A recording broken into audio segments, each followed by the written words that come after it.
When most people hear about Africa today, the story is often reduced to a single question: will Africa side with Washington or with Beijing news? Anchors speak of it as if the entire destiny of 1.4 billion people must be decided in someone else's rivalry. But in Kigali, Rwanda, a visiting Chinese professor delivered a truth so sharp that it cut through all the noise. He warned that Africa's greatest choice is not between the United States and China. It is something far more urgent, whether to seize the revolution of artificial intelligence or to be conquered by it. Imagine this for a moment.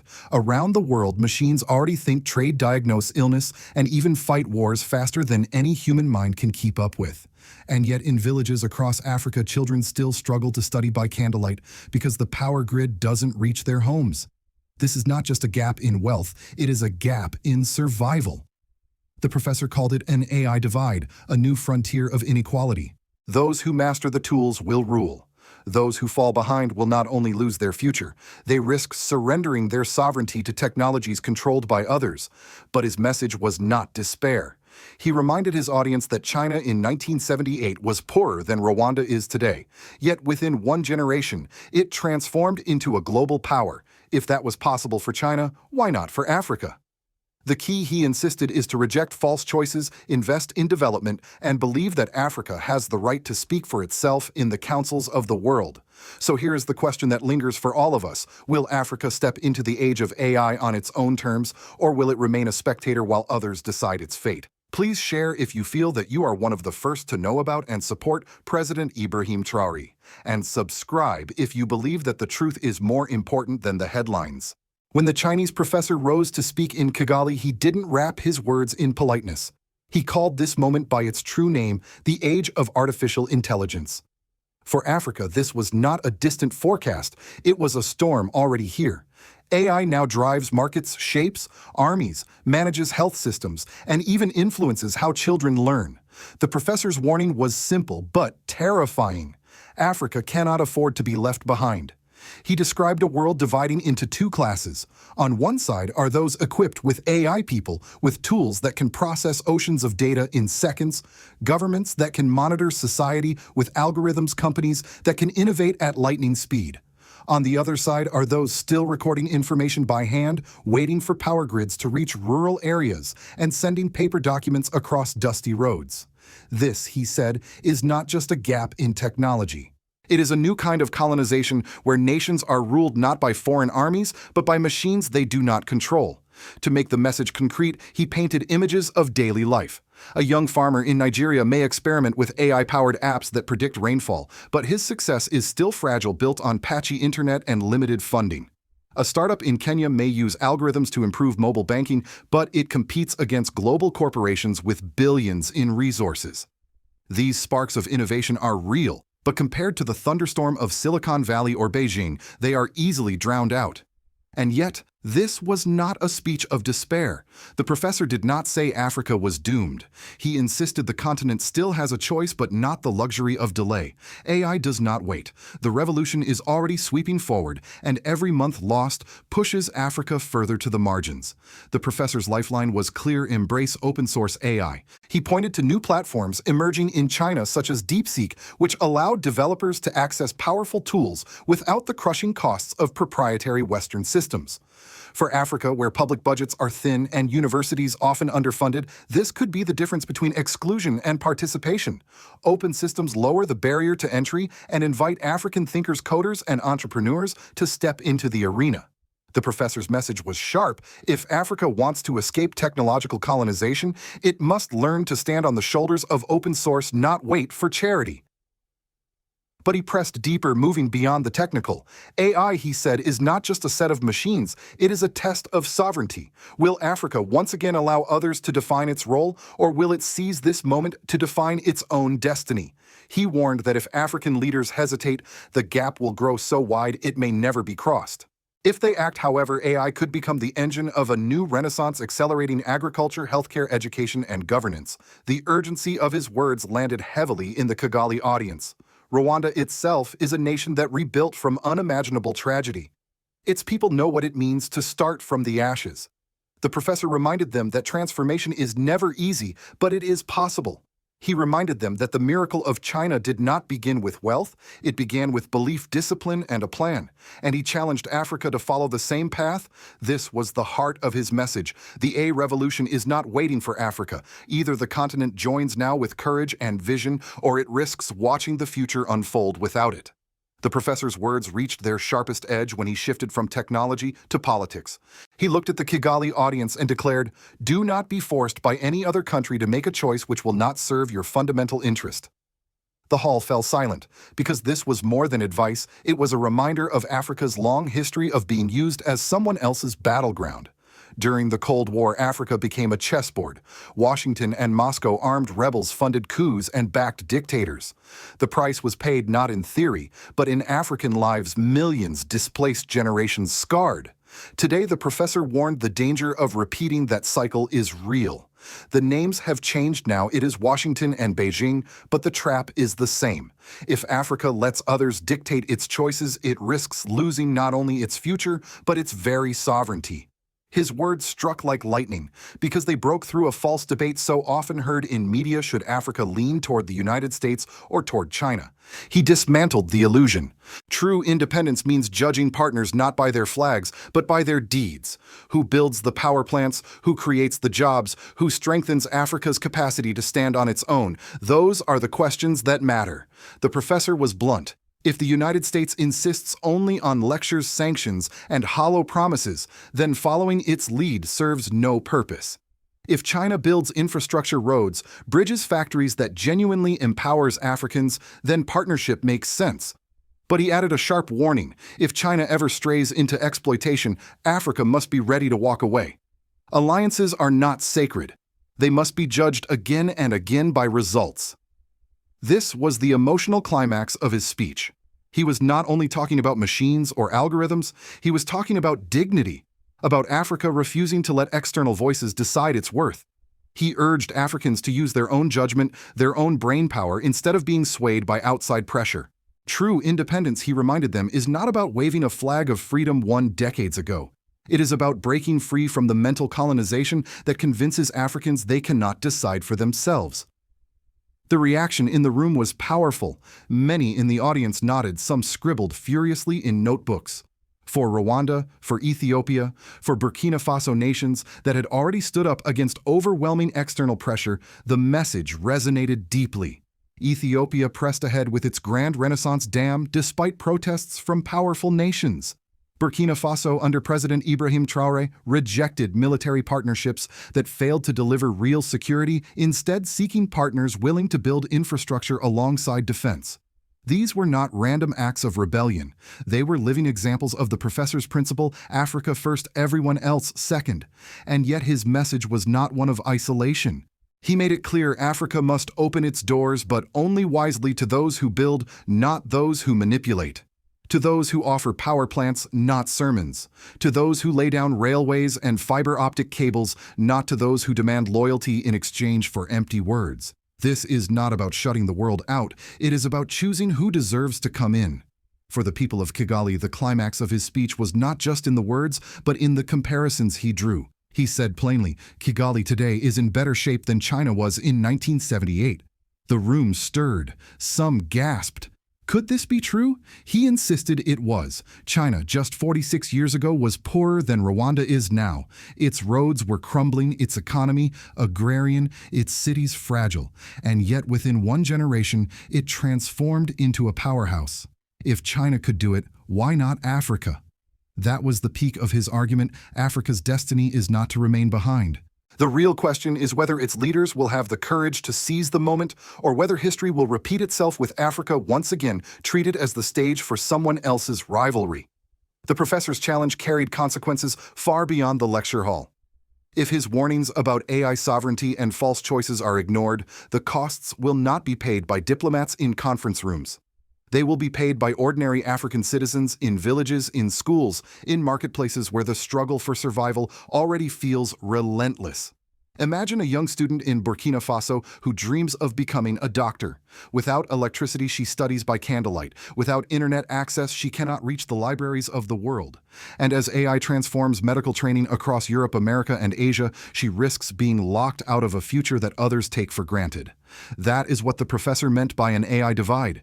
It is not abstract. It is the widening of daily inequality, where one continent is armed with knowledge and the other is left waiting. The political impact is equally stark. Governments that fail to adapt will lose legitimacy. In a world where citizens see neighbors gaining jobs and prosperity through AI and digital industries, frustration will turn into unrest. The professor reminded his audience that security cannot survive on weapons alone. Armies may suppress anger for a season, but without jobs, roads, and opportunity, that anger always returns.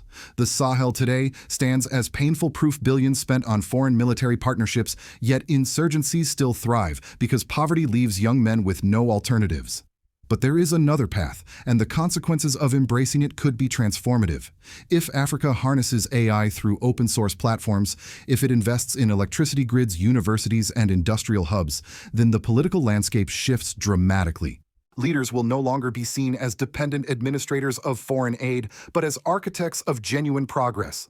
Citizens seeing real improvements in their lives will defend such governments not out of fear, but out of loyalty and pride. The professor's roadmap suggested that the foundation of sovereignty lies in development. Roads and schools are not only economic tools, they are political shields. They protect nations from manipulation because a population with jobs and dignity is harder to divide.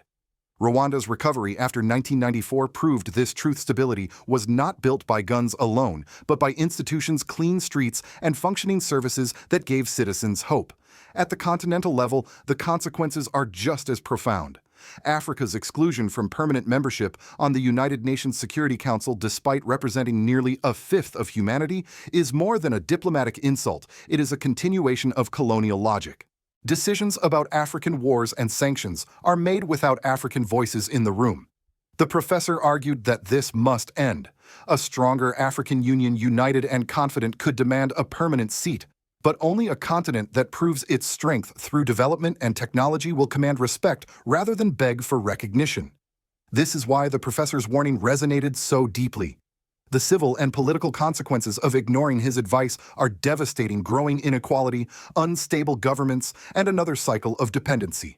But the consequences of acting boldly are just as powerful: a continent that secures its people through progress, that speaks with authority in global institutions, and that reclaims dignity long denied. At its core, the choice is not about technology alone. It is about survival, legitimacy, and sovereignty. And those who fail to see this will find themselves swept aside by their own people, while those who embrace it may write a new chapter in Africa's history. From Washington to Brussels, from Beijing to Moscow, the professor's words in Kigali echo far beyond Rwanda. Because his warning strikes at the heart of global politics: what happens if Africa no longer plays by the old rules? For the United States, the rise of Africa as an independent force is unsettling. For decades, American strategy treated the continent less as a partner and more as a territory to be managed. Aid packages came with conditions. Military bases were planted across the Sahel in the name of stability. Lectures on democracy were delivered even while infrastructure projects remained unfinished. If Africa takes the professor's advice, judging partnerships by deeds rather than promises, it means Washington must compete on a new playing field. Not with words, but with roads, power plants, and real technology transfer. Europe faces a similar reckoning. For centuries, Africa was viewed as a supplier of raw materials and cheap labor, not as a future peer. The European Union now watches nervously as African nations build gold refineries, develop new trading blocs, and demand fairer terms. If Africa invests in AI and speaks with one voice at the United Nations, the days of Brussels dictating terms may be over. The continent would be negotiating from strength, not from dependency. China, meanwhile, sees opportunity, but also challenge. Its professor's message was not propaganda for Beijing. In fact, it contained a hidden caution. If China slips into exploitation, Africa must be ready to step back. That honesty startled many listeners because it placed responsibility directly in Africa's hands. Still, China has already built credibility by funding railways, ports, and factories across the continent. If Africa seizes AI through open-source systems pioneered in Asia, the partnership could deepen. But Beijing must now understand that Africans are no longer content to be junior partners. They demand equality. Russia also hovers at the edge of this debate. By supporting security partnerships in places like Mali or Burkina Faso, Moscow presents itself as an alternative to Western influence. But here too the professor's principle applies. If Russia delivers tangible results, training infrastructure, genuine stability, then partnership may be justified. If not, Africa must walk away. The global stage is shifting from loyalty to accountability. The most profound shift, however, lies in how the world views Africa itself, no longer as a passive continent waiting for salvation, but as a potential power center. A continent that commands resources, a young population, and now perhaps the tools of artificial intelligence. If Africa moves with confidence, the global order will have to adjust. And here is where America in particular must pay attention. Older Americans may recall the words of President John F. Kennedy, who said, "Those who make peaceful revolution impossible will make violent revolution inevitable." The same principle applies today. If Washington refuses to recognize Africa's demand for fairness, for representation at the Security Council, for access to the technologies of the future, then resentment will grow, and with it, instability. But if the U.S. chooses humility, if it chooses to invest in real projects rather than rhetoric, it may find Africa not as a rival, but as a true ally in shaping the 21st century. The world is watching. The professor's roadmap has redrawn the debate. Africa's rise will not only transform its own destiny, it will force every great power to confront a new reality, a continent that refuses to be anyone's pawn and instead demands a seat at the table as an equal. The professor's speech in Kigali ended not with comfort, but with urgency. He reminded his audience that the future does not wait. The revolution of artificial intelligence is already rewriting economies, reshaping militaries, and redefining sovereignty. And Africa, home to 1.4 billion people, rich in resources, blessed with youth, stands at a crossroads. If the continent delays, it risks being colonized not by foreign soldiers, but by technology it does not control. Imagine schools where children cannot compete with AI-driven classrooms abroad. Imagine hospitals left behind while machines elsewhere cure disease at lightning speed. Imagine governments overwhelmed by digital systems they did not build and cannot manage. This is the nightmare of standing still. But there is another path. If Africa dares to act boldly, investing in electricity, empowering universities, embracing open-source AI, then the consequences could be transformative. Roads, factories, and industries would not just provide jobs, they would provide dignity. Development would no longer be a promise repeated in speeches, but a lived reality. And from that foundation, Africa could demand what has been denied for too long: a permanent voice in global decision-making, a rightful seat at the Security Council, recognition not as a guest but as a partner. This vision resonates with the struggles and hopes we see today. Ethiopia's Grand Renaissance Dam, Burkina Faso's gold refinery, Rwanda's post-genocide recovery, these are signs that Africa is no longer waiting for permission. And under leaders like President Ibrahim Traoré, who insists that sovereignty is built with both courage and development, the continent has begun to test its own strength. But the question remains, will Africa believe in itself? Will its leaders reject the false choices of Washington versus Beijing and instead chart a course of their own? Or will they allow history to repeat itself with outside powers writing the script while Africans pay the price? For viewers like you, especially those who have watched the world shift many times in your lifetime, this is more than just another headline. It is the story of whether a continent long treated as a pawn will finally rise as a player. So I leave you with this question. Do you think President Ibrahim Traoré's strategies for national reform are truly effective yet? Or should Africans begin thinking about who might succeed him to continue the struggle for sovereignty? Please share if you feel that you are one of the first to know about and support President Ibrahim Traoré, and subscribe if you believe that the truth is more important than the headlines. Together, let's ensure that Africa's voice is not just heard, but respected.